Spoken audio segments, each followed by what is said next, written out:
Hey there, Mr. Redder here. Welcome back to another episode of r/Entitled People Stories. Our first story we'll be reading today. No, we're not here to eat. We're producing content right now. After that, dealership said sue, so I did. And after that, my fiance deleted my work project to get back at me for not going with him to his friend's birthday party. Now for every thumbs up this video gets, one Karen doesn't get to record a vlog. No one would watch my vlogs anyway. Or would they? So please smash that like button and subscribe and turn on notifications for new stories from Reddit every single day. No, we're not here to eat. We're producing content right now. I work in a really cute restaurant that's popular with the blogger crowd. Our decor is pretty, our food is pretty, and our cocktails are pretty. The restaurant as a whole is quite Instagrammable. Unfortunately, we occasionally get influencers who think being present on Instagram, TikTok, etc. makes them the main character of the world, who thinks the rotation of the earth hinges on them, continuing to upload pictures of themselves in cute clothes. An event last month that I'm still angry about. A group of 5 girls came into our restaurant, and for some reason, they decide that it's the perfect place to have a photo shoot and a catwalk. Literally, we have girls who start strutting up and down the aisles between tables and filming each other. We had guest complaints because most people do not feel comfortable being filmed at their tables by random women in street clothes, so the manager comes out to check in with the ladies. At this point, they've decided to seat themselves at a table, after ignoring the host of course, and our manager asks if they're being attended to by a server yet. One of the girls has the gall to say, "We're not here to eat, we're here producing content for our channels." So of course the manager tells them they'll need to leave, as our tables are reserved for guests only.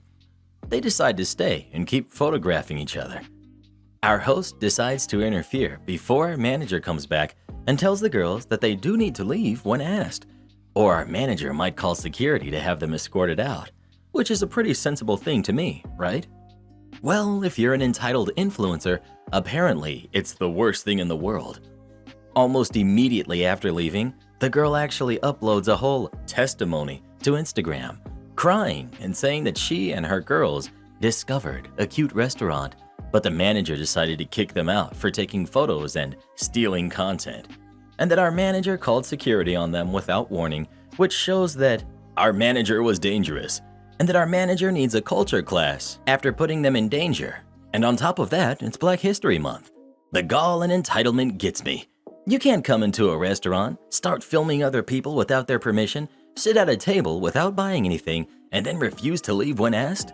You're making other people uncomfortable, inconveniencing guests who had a reservation, and taking money out of the pocket of the server whose table you're sitting at.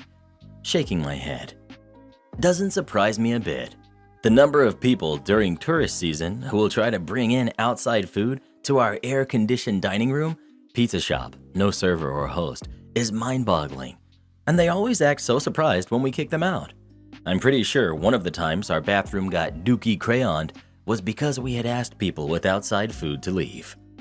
Dealership said sue, so I did. This all started December of last year and just finished last week. So I bought a car from one of those buy here and pay here places. I love the car. It's a Mazda 5 from 2014, basically the smallest minivan I've ever seen. Well, on Christmas, we drove to some family for dinner and celebration. When we went to leave, the car wouldn't start. We checked everything and found out the horn wasn't even connected. Any fuse that wasn't absolutely needed was simply missing, and the tires were the original tires. Beyond that, we hooked up to the computer and it read several errors, but the one getting in the way was the immobilizer. I had never known the van had one. I called AAA and set up towing, but because we were in the middle of nowhere, AAA couldn't get a tow truck to us under our membership, free. So we had to call a tow truck and then submit the bill to AAA after the fact. So family let us borrow their car and the van was towed to a shop. A few days later, and the shop calls and tells us what's wrong. I live in Texas, a single-party consent state, and I record all of my calls thanks to an app on my phone. The long list of car issues isn't important. The point of this van is a basic work van. The only issue they found stopping it from running is the immobilizer inactive, and they can't touch it without talking to the dealer. I three-way called the dealership and the shop, and we talked for 17.34 minutes during this call, and the dealership acknowledged we were not behind and everything should be working unless it malfunctioned. The dealership also gave permission for the shop to bypass it and we would be reimbursed the towing and repairs. All the shop needed to do to get the van running was bypass the immobilizer, and a couple days later we picked up the van and paid the bill. Both bills came to just under $300 and we started calling the dealership. The first few conversations go well and the phone rep seemed interested in helping, but mostly I end up getting tossed around from department to department and then disconnected. That went on for some time and I of course took to Reddit to find out options. As almost always happens, Reddit users know some crazy facts and how to get stuff done. So I followed their advice and kept calling, eventually getting to a supervisor, and the first supervisor said he'd get it taken care of, and we ended the call. 2 more days go by and nothing is heard. So I call back, get tossed around, and then get another manager who says, "We are not responsible for mechanical issues and hang-ups." I call back, now quite annoyed, and eventually get back to the same manager. I explain I have all the information and call recordings, including the repair shop 3-way call. He cuts me off and says, "What? Are you going to take us to court over $296.47? I don't think so, but go ahead and sue. We will win, and if that small amount is worth suing to you, you probably don't have the resources to actually sue." This of course made me quite upset, so off to a justice of the peace and explained what's happened. They give us a small claims form and explain the process. We can fill it out and pay for a constable to serve the dealership, or fill out the paper and take it to the dealership unfiled and explain everything to a manager in person.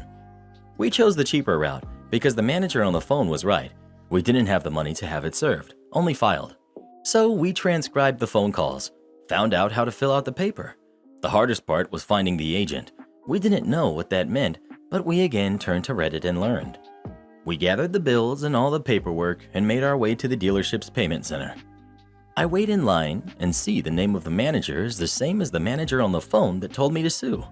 I wait in line, and when it's my turn, I ask to talk to John, and he comes over and sits across from me. After making introductions, and I confirm it's the same guy, I start to explain the situation again. As I'm explaining, I see when he recalls talking to me on the phone. He starts to dismiss me, and I explain that he asked me to sue, and I'm here with all my evidence and the unfixed suit, giving him one final chance. He starts to look over the papers and asked if I still had the recordings. I said yes, I could email him a copy. We sit and talk for about an hour as he reads, then I said with a slight aggravated tone, if something isn't done today, not only am I going to head right back to the courthouse and file, as well as tack on as much for emotional distress and whatever else the clerk hinted at. The clerk was very open-mouthed with ideas, as well as send a copy of everything to every email on the corporate website. At this, our conversation drew the attention of a woman in a power suit who rushes over for a recap. I find out she's John's boss's boss's boss, and she's none too happy about how far things have gone. She assured me that all would be made right and gave me her cell number and email. I gave her the papers and left. The next Monday at 8 a.m., I got a call asking if credit being applied to the account would be acceptable. I say yes, and she explains they will credit $500 to the account as payments. The payments are only $155 every 2 weeks. I agree, and we talk for a few minutes. When I ask why it took this much just to get things done, she laughed and said, "It shouldn't have, and certain people are no longer employed at this company." Well, today was Wednesday, and the day of the payment, but when I went to make the payment, it was already done. Thank you, Power Suit Lady. My fiance deleted my work project to get back at me for not going with him to his friend's birthday party. My fiance's best friend's birthday party was yesterday. My fiance wanted me to go with him, but I apologized and said I couldn't because I had to finish a work project in the evening and barely had time. He said it was unacceptable since the party was held at a prestigious restaurant and all his friends were going to bring their partners. He insisted I go with him, but I told him if I don't complete this project soon, I will lose a potential promotion next month and someone else will take my place. He just looked at me and said, "I just hope it'll be worth it," then walked out. I called him, but he hung up. I got done with my project and went to go take a shower. I got out and found him in the living room, refusing to speak to me after I asked about the party. I went upstairs to finalize my project, but found out that my entire work laptop had been reset. Everything got wiped, including my project. My heart sank. I asked my fiance if he was behind this, and he just looked at me and said that now we are even after I refused to come with him to the party and embarrassed him by forcing him to go alone and get weird looks and questions from everyone. I started yelling at him and called him insecure to care about his public image and looks and getting even just because I had to work. He said I contributed to this outcome and should have just gone with him. Now I had to start all over again. We started exchanging words, and he told me to stop saying he's insecure and petty. He checked into a hotel and has been staying there constantly texting about how hurt he was that he had to hear me call him insecure and refusing to have any consideration for him. He said that I did make him look bad when I refused to come with him, and he was hurt by that.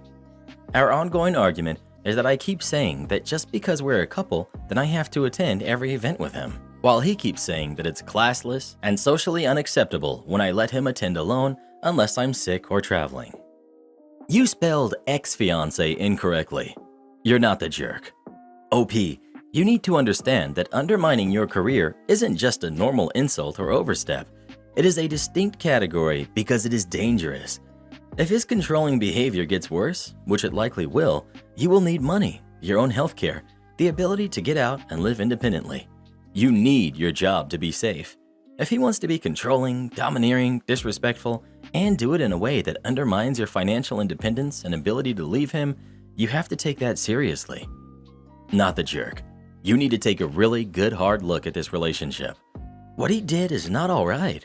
What he did has the potential to affect your financial stability. What he did was horrible, and I hope you see that. I really hope you consider getting out of this relationship, because if this is what he does now, when you're in the honeymoon phase, what is he going to be like when you're married? Please listen to us older, experienced women when we tell you that this is going down a very bad path for you. He's also super insecure and childish if he can't go to a party alone and say his fiance has to work without being embarrassed. He's going to be mortified when he has to say he no longer has a fiance at the next party he attends alone. I don't say this often, but girl, run. Like yesterday. I'm afraid this man wouldn't have been physically safe in my presence had he done this to me. You don't mess with someone's career like this. On the other hand, he's clearly a petulant child and is clearly not old enough to be dating anybody. Entitled mom demands free waffles, later sends her kids. This happened a few years ago. There was this one sunny Sunday, and I was in a particularly good mood. I was walking around my new neighborhood.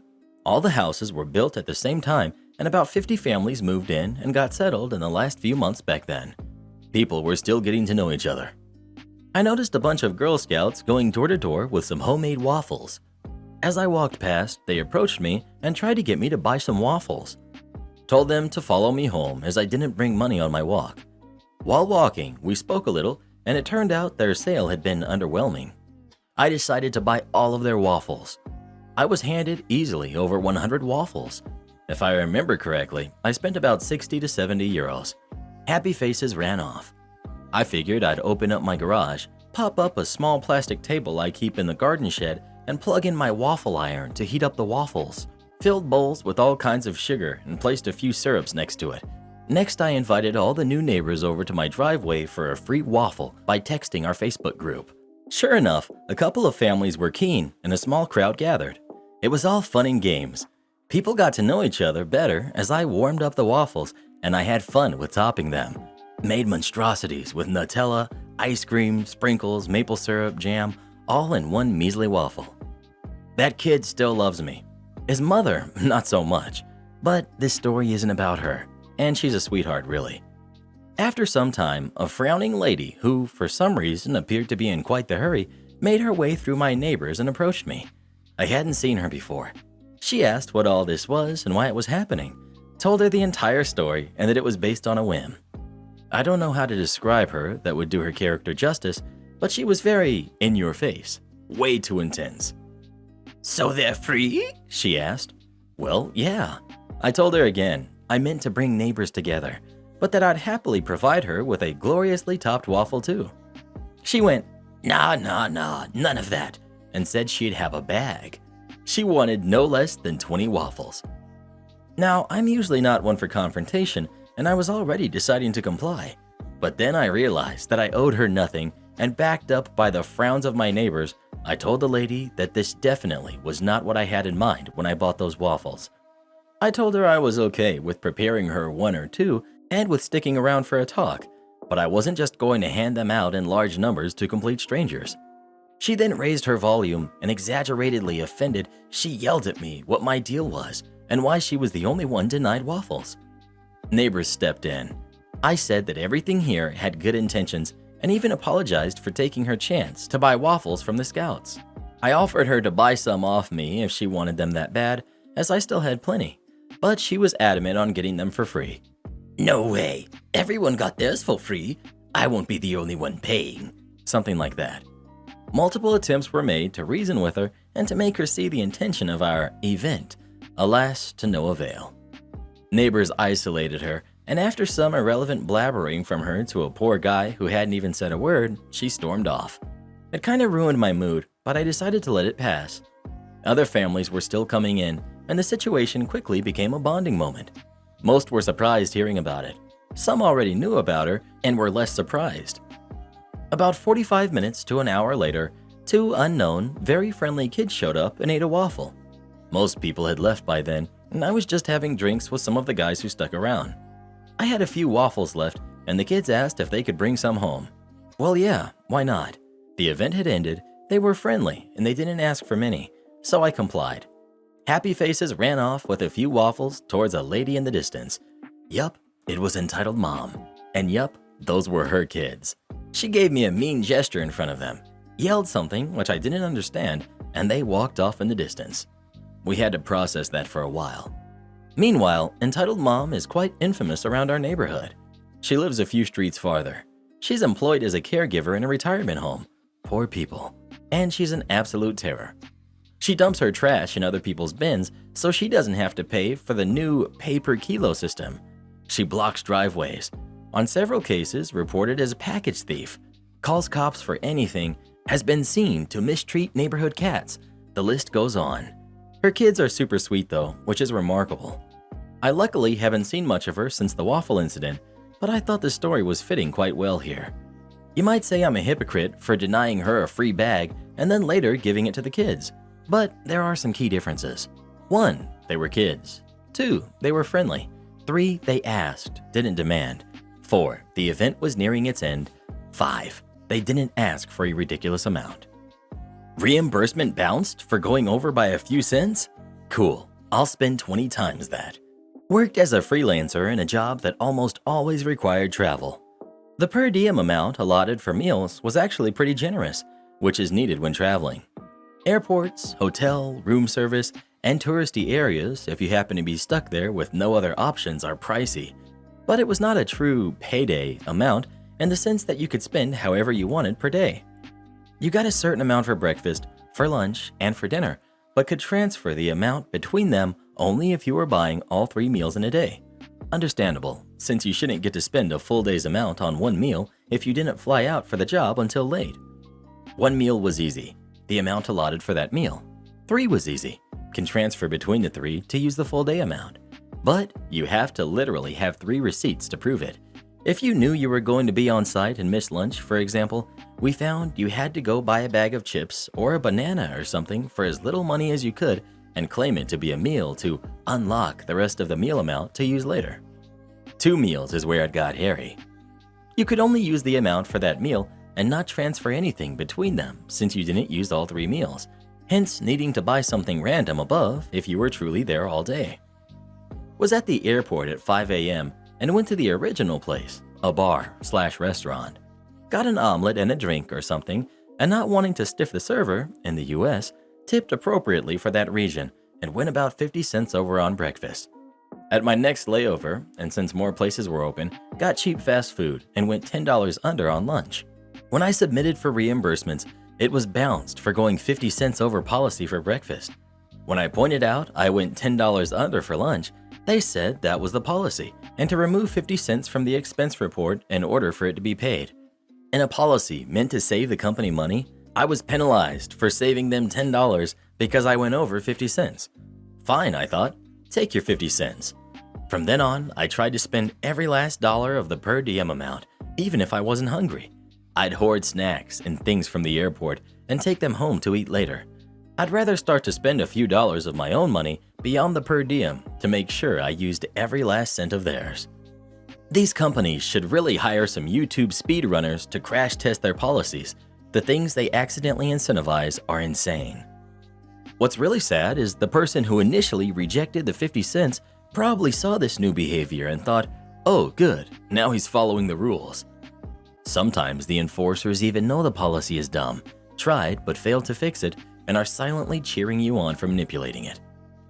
As someone in this position, I agree. Though it amazes me how many people don't catch on when I explain multiple times on how they can maximize their personal benefits while being in compliance with policies. I'll even mention sometimes things have to fail in order for a change to be made, and it's not their problem or fault if they are in compliance with policy and the company gets done over for enforcing its own policies. I don't make the rules, but have to enforce them. Listen to what you're being told and you will benefit. Yet, people will often just complain and not do anything. The company knows most people will fall in line and follow the common practice of what they actually want instead of the actual policies set in place. If you don't like it, there's the door. This is my own personal story that took place in Belgium around 2015 to 2016. Context. In my mid-20s, I worked in accounting with 4 other mid-20s guys. We were a solid, well-oiled machine that ran flawlessly, and yet we had way too much work and needed an extra person. We had taken over in 1 year from the previous team, who seemingly quit for no reason. At the end of the second quarter, we crushed through the mountain of work with a collective 4 weeks of overtime between us. Boss was happy and allowed us to finally go on vacation. More like he knew we had accumulated too many recovery days and gave us the bonus we were promised if we reached the goal. We've been unhappy with this situation for some time and have been complaining about it. Clearly, there's enough work to justify hiring an extra person, so we go tell the boss.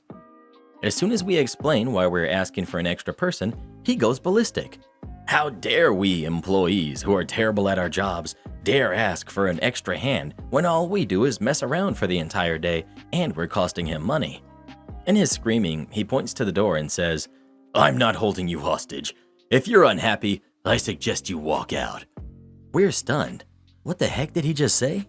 We came in to ask for help, and he's telling us to buzz off? We ask him to explain what he means. He literally says, "I don't need you. I don't need any of you. Quit if you don't like it." I wish I could say we did, but we were stunned because we thought since we've crushed our workload, we would be in his good graces. So we shut up and let him continue his tirade. Come January, crunch time is coming.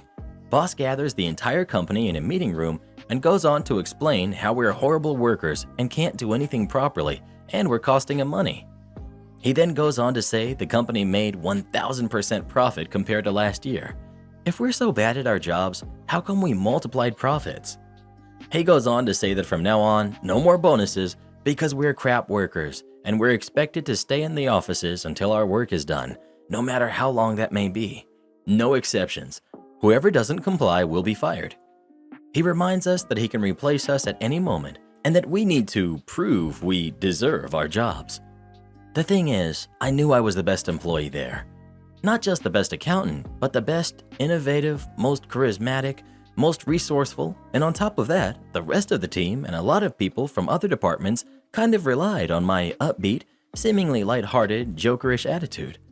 And so, tired of his crap and extremely scared of the mountain of incoming work, I get up and just say, "I quit." Boss doesn't understand what I mean and continues his meeting while I go to clear my desk. I've cleared my desk by the time he's finished the meeting, and while I'm walking out past him, he understands what I'm doing. He immediately starts yelling that I'm abandoning my post and that it's unprofessional and there will be consequences. I'm calm because I had already made up my mind. We're in front of everyone, including the rest of my team. I simply tell him, "Boss, we all heard you say that I'm free to leave at any point because you don't need me. Isn't that right, guys?" No one answers, of course, because they're all, boss included, stunned that the nice guy, who's always polite and keeps his head down, is being assertive. Before boss gets a chance to snap out of it, I tell him that he mistook my tact and diplomacy for acceptance and that I'm only doing what he said. Maybe he should choose his words carefully next time. The rest of the team quit within 3 months. They knew where crap was going, and they spent their time at work looking for work anyway. The other teams quit within 12 months, and he was bought out within 16 months because most clients had stopped paying and sued him since he had no one to do the actual work. All because he thought I wouldn't comply with his own malicious request. Edit. It was a 15-man company. Am I the jerk for dropping him and his daughter off at a rental car place states away from home? Long story short, I, 27 female, started seeing 44-year-old Dave 3 years ago. I have 2 sons who are 9 and 6. He has 1 daughter, Anne, who's 17. I booked a road trip for me and my sons roughly 3 months ago. A road trip consisting of roughly 26 hours worth of driving with stops in between. This is the first time I've ever been financially able to do much of anything with my kids, so I went all out. Planned to stop at every place they had ever asked me to go to, basically. I was beyond excited to surprise them with this trip. We got home 4 nights ago. A week before leaving, my Dave decides he wants to go with me and bring Anne as a bonding experience. We do not live together, and Anne has never liked me because I'm boring. She has said this to my face. So Dave thinks it will be good. I didn't really want either of them to go, but thought, what the heck, why not? This could be good for us. Boy, was I wrong. From the moment Anne got into my car, she started complaining about absolutely everything. It was too crowded, too loud, we were taking too many stops, the boys were too annoying, and need to quiet down and chill. We get to a hotel 9 hours in, PA. It's around 3 p.m. at this point. Dave asks if he can take a drive with Anne because she was getting irritated with the kids. I told him he could if he makes it quick because I needed to go get dinner supplies. 3 hours later, he shows back up. Him and Anne went out to eat. So I make a comment saying, "You didn't think we wanted to eat too?" And Anne snaps back with, "I don't think we asked." After comments like this for days, I finally snapped. My boys are now saying they just want to go home because several times Dave told my kids to be quiet because of his kids' comfort. At this point, I haven't done anything with my kids because the queen would have a fit if we pulled off anywhere, and Dave at this point basically refused to let me drive despite me arguing. In my car. So I snapped, told him to pull over. When he finally does, I drive to the nearest car rental and tell them to get out of my car. Dave and Anne both start flipping out. Anne saying she isn't going to get in a car that has bed bugs. Dave saying he didn't want to take separate vehicles and didn't have enough money for a rental because the queen spent over $1,500 in 4 days. So I say, I don't believe I asked, and take off. They were close to 800 miles from home. It took them 4 days to get home due to lack of money and needing to borrow. I'm being told I'm a selfish jerk. Am I the jerk? Not the jerk. Time to stop seeing Dave. They should have thought about their behavior before jacking your trip and being rude to both of you and your boys. I hope the rest of the trip was enjoyable with your boys. OP, it was fantastic without them. I'm so glad to hear that, and I hope you don't really believe you are the jerk. I bet the look on their faces was priceless. The only way OP was being a bit of a jerk was in not kicking Dave and Anne out of the car on the first day, preferably the second time Anne groused. The first time, she should have gotten a warning. They lost several days of enjoyment because OP didn't slam her foot to the floor the second that brat opened her mouth. Not the jerk. I hope you broke up with him too. OP. Oh, I did. Also, don't date men who are that much older than you and broke. Would I be the jerk if I got the same piercings as a coworker who lied? I feel kind of stupid even typing this, but people in my surroundings are decided 50-50 in this matter, so here goes. Last week, I, 23 female, was talking to my coworker, let's call her Emma, 22, about the piercings I was going to get in my ears. I'm quite a pierced person and have worked out curated ears for friends before as a hobby, so I decided to do mine as well. I made a template and everything and showed it to my coworker who really liked it. Yesterday I went to work and was excited to talk about my upcoming appointment. Another coworker suddenly accused me of being a copycat, saying that I must have known Emma just got those piercings done. I confronted Emma, and sure enough, she got the exact same piercings as on my template, even some I already had. Her ears were bright red. She must have got them done the day before or something. She accused me of lying, stating that she had come up with the idea herself and I was being jealous of her new look. I was baffled. Instead of arguing further, I just grabbed my phone and showed all the other coworkers, who had gathered by now, the messages about my piercing plans.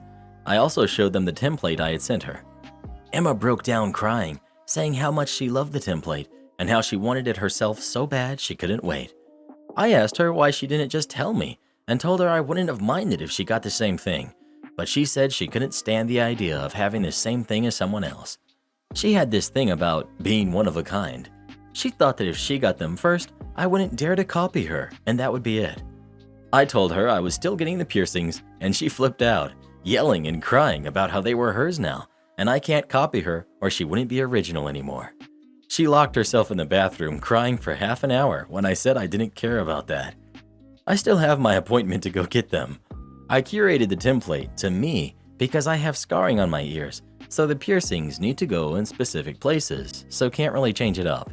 I do feel bad about how Emma is taking it and don't think she would get over it fast if I got them. We work together every day. So, would I be the jerk if I got the same piercings? Not the jerk. Emma is an entitled brat. You're adults, not even teenagers. It doesn't matter who goes then first either. It's not like anyone's trying to steal the other's entire appearance. OP. Indeed. I would have loved it if she had told me she wanted them as well. Heck, we could have gotten them done together.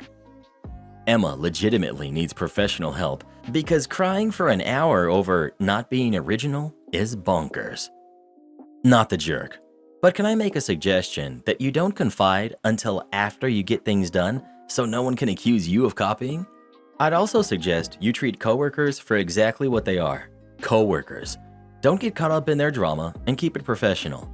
Emma has issues, and if the place you work for has an HR department, make sure you document everything that happened, as I suspect she'll try and enact revenge at some point. OP.